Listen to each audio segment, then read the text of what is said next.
Iaô, Cadochicó, cu deporte.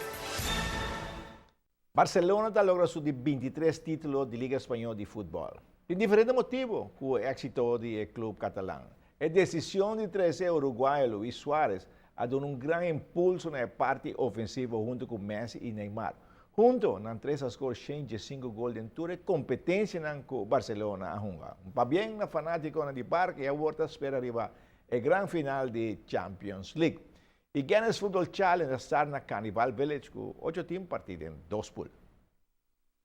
8 equipos de diferentes barrios formados por varios jugadores con una división de honor a estar el Guinness Football Challenge, donde el ganador lo representa a Aruba en Jamaica en el 1 de junio. Cada team tiene su fanaticada, que está anima y pone un buen ambiente en Carnival Village.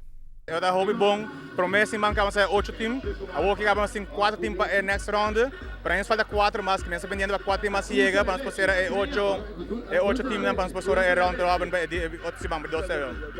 Mira para arriba, aqui na Carnival Village, é o lugar ideal para poner o Street Soccer Challenge, não? Correto, é o lugar que é ideal para fazer, é multifuncional também, que mesmo para usar diferentes usos para ele, e para ver que viagem a ser um street soccer, para o futuro para usar outra maneira para usar também.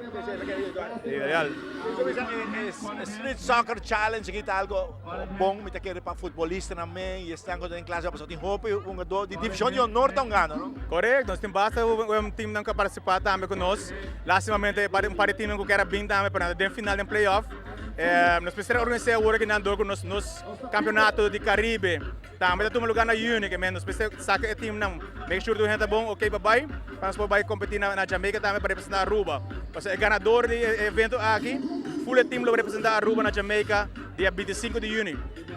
Correto.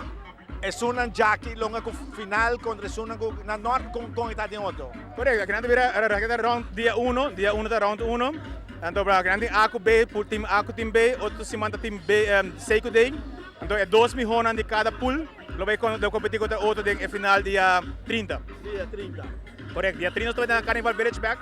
Outra semana, dia 23, estou na norte da Complexo France Figueroa. E dia 30 estou na norte da Carnival Village. E na com diferente ambiente também, nós temos o grupo fazer com turcos, que é um bom ambiente. En dia 30 de maio, Turene Mestre Pai, cabeça para arriba na Carnival Village, para mirar a final de Football Challenge e ambiente com o grupo francês. Não?